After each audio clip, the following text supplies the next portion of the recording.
Hey folks, it's John with KGTropicals.com bringing you another episode of Tank Talk Q&A. I'm answering your questions sent in to that email address right there. Get your question in now. You might just see it answered in one of these videos or perhaps on my podcast, which uploads every Tuesday on iTunes, Stitcher, everywhere else. Just search Tank Talk. I promise you'll find it and you will enjoy yourself. It goes up every Tuesday. Putting up an episode today. Anyway, I wanted to remind you real quick before we get into the questions, if you haven't had the opportunity to vote for us in the FedEx Small Business Grant Contest, please, folks, take the time to do that for us. It would be a huge help. I'll put the link first thing in the description down here so you can click on that. It only takes a second to vote. You don't have to sign up for anything. It would be a huge help. I put out the word a week and a half or so ago, and the votes have been flowing in. It's been incredible. However, there is a couple of companies out there that are absolutely smoking us. I mean, like double the amount of votes that we do. So I do need your help. Please help us out with that. Click the link in the description and go on there and vote for us. You can vote every single day. That would be a huge help. We sure could use the money. So, all right, let's move on. Let's get on to the first question. All right, first question. Hello, John. My name is Ethan Wilson. I'm 13 and have 7 tanks. Don't worry, I'm not just some nerd. I play football, baseball, etc. Just because you like fish tanks doesn't mean you're a nerd. If you surround yourself with fish tanks, you obsess over superheroes, then you might be a nerd like me. But just because you like fish tanks doesn't mean you're a big nerd. Anyway, I currently have a 55-gallon tank and breed OB peacocks. I would really like to make it an all-male show tank, but I also need to grow out my fry. Is there any way that I could use it as a show tank and grow out tank, or should I just beg my parents for another tank? I have a 2.5-gallon, 10-gallon, 2 10s, 2 20s, a 29, and a 55. Thank you for helping me take my hobby to the next level. You are absolutely welcome. Ethan, I love seeing young people in this hobby. It's a thrill for me, probably because I really can't get any of my kids to get involved in this hobby other than betas and stuff like that. But anyway, it sounds like you're a good kid, Ethan. You're playing sports. I hope you're doing well in school. And maybe wait until you get your next report card and get all chummy with mom and dad and beg them for another tank. Because there really is no way that you're going to have a grow out tank that is also what you would consider to be a show tank. First of all, I have a problem with the term show tank because you don't live in a museum. You're not a public aquarium. It's not really a show tank, but I understand what people mean when they say that. You want it to be a beautiful, gorgeous tank. I mean, who you showing? You charging admission to your bedroom to see these tanks? Probably not. But I understand what you mean by that. If you really want the ultimate in color with these OBs, there's nothing prettier than a tank full of OB males. But if you've got a bunch of fry in there, you can't just pick out the males. So you're going to have a hard time with that. I would definitely do it in another tank. But you know what? A lot of times you can end up with females that have the blotches in OB peacocks. So they're nice looking fish too. You can have that tank serve 2 purposes. But really, the ultimate show tank for African cichlids would be an all-male tank. And you can't do that if you're raising fries. So beg mom and dad to get you another tank. That would probably work out better for you. That 55 of all the tanks that you have is going to be your best grow out tank. So get another one and hope that mom and dad will get it for you. We've got a bunch of African cichlid questions today. Next one. Hi, John. I wanted to get your opinion on my blue zebra and snow white imbunas glancing off of my substrate and river rocks. I first noticed my blue Z doing it about a month ago. He is my tank boss, and now I see the snow white doing it recently. My pH is blah, blah, blah, blah, blah. No visible signs of issues, disease, just the typical chasing they play. Okay. I don't know what you mean by glancing. I've never heard that. Maybe I'm just stupid. I don't know. But I'm assuming that what you're talking about is what I call flashing, which would be the fish doing kind of a dive to the substrate and bouncing off of the substrate and swimming back up. That's what I'm assuming you mean by glancing. I don't think the fish is swimming by and glancing at the substrate. I think they're flashing off of it. That's what I call it anyway. So if that's happening, it could be a couple of different things. If it's happening regularly, if it's happening all the time, you have a problem, and that problem is probably an internal parasite. Definitely treat for that. What they're basically doing when they do that is scratching themselves. They're relieving the itch that they have within them from the parasite. So if you're seeing it a lot and you're seeing multiple fish do it, which you are, then you might want to go ahead and treat for parasites before things break real bad. But here's the other thing to think about. They do this also to rummage up food. If you think about it, most of our African cichlid tanks are pretty funky when it comes to the substrate. And a quick bounce off of the substrate, all kinds of stuff will flow up and the fish can eat it. They might just be doing that. They could be grazing. Maybe that's what you meant when you said glancing.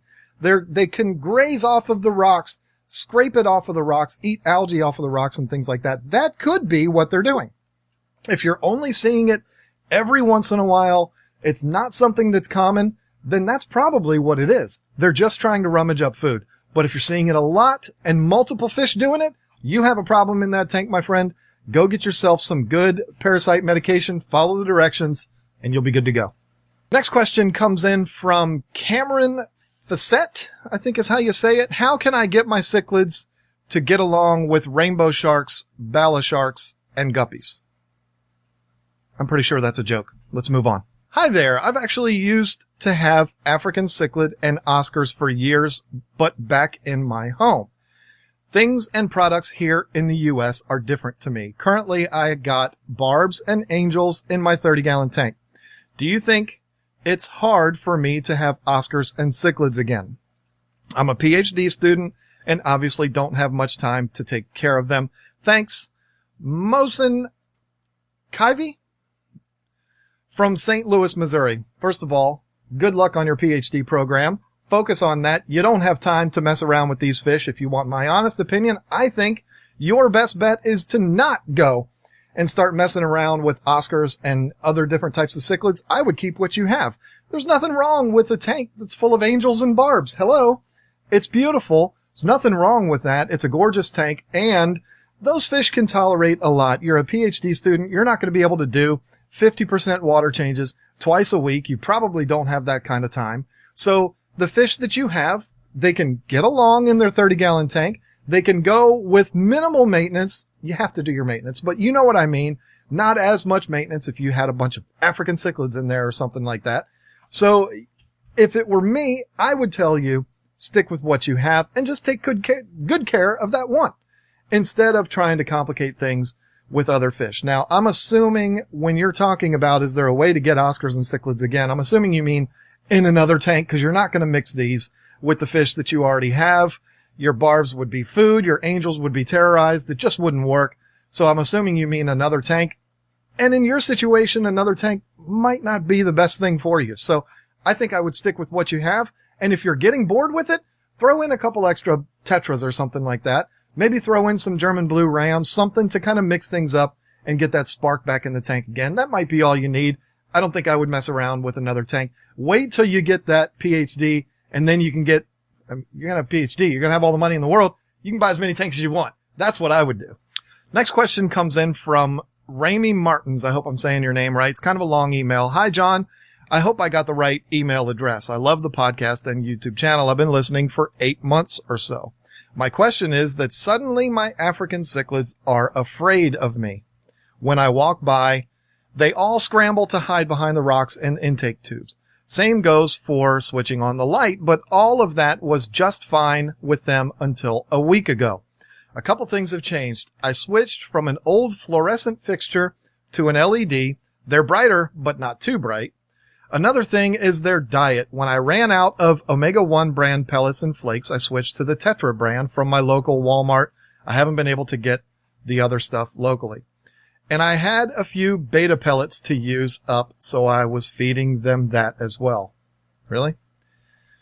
Do you think the change in diet could have changed their behavior? Thanks in advance. Yes, I think both of the things that you've changed in the last week or so have definitely contributed to your fish being shy and skittish. Absolutely. You can't tell me that you going from a fluorescent bulb to an LED is not a drastic change. It's massive, and it's a completely different experience or environment for your fish. So that probably had a lot to do with it, and you went from feeding a pretty good quality food to junk. I don't know that your fish are very happy right now. And that's probably what's going on.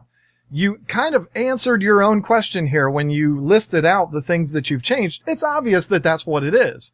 They're used to a certain thing. They're used to a certain diet. And then all of a sudden, everything around them changes. All of a sudden, it's super bright and they're getting a different food that they probably don't like. Beta pellets? Really? That's probably what your problem is. I would definitely, this is what I would do. I would go on my website, KGTropicals.com, go to aquarium supplies, fish foods, order up some good quality cichlid foods. That will absolutely help. And they're probably just going to need to get used to the LEDs. Most LEDs out there, all of them, to my knowledge, they don't have a dimmer switch. You can't adjust that. So the fish are just going to have to get used to that. But that's what it seems like to me, is that you changed a bunch of things at one time. These are little teeny creatures, and the littlest change can have a huge effect on them. And I think that that's what's going on. You also might want to work on your procedure when it comes to waking your fish up. That's another thing where people make a big mistake, and having a pitch black dark room, and they walk in and they just cut the light on and boom, all of a sudden it's like an explosion happens in the aquarium. What do you expect? I mean, the same thing would happen to you in the middle of the night. Somebody comes and puts a spotlight on you. You would freak out. That definitely happens with these fish. So let some light into the room, ambient light, open up the windows, let some light in there, let these fish wake up before you bombard them with that big, strong LED. So I hope this helps. Get some good pellets, wake them up slowly, and that should definitely help you out. I hope so anyway. Okay, so that's going to be it for today. I know it's kind of a short one. I don't want to go too long. I don't want all of these Q&A videos to be 20 minutes long. So I hope you've enjoyed it. Had some good questions today, except for that one, which, I mean, if that was a serious question, who was that from? From Cameron Fassett. I didn't mean to insult you when I said I think that was a joke, but I'm pretty sure that was a joke. But you might be a young kid and you asked that question and I just kind of blew you off. If that's the case, email me again and let me know what's going on, and we can talk about it a little bit more. But that's kind of just seemed like a joke to me. Somebody, playing a joke. Anyway, I hope you've enjoyed this episode. Thank you so much for watching. Please, if you don't mind, check out the FedEx Small Business Grant Contest. Please vote for us. That would be a huge help. I'm not going to go through the whole thing again. The link is right there. Just click on it. It'll only take you a second. You'd be helping us out a lot. Thank you so much for watching. We'll see you next time.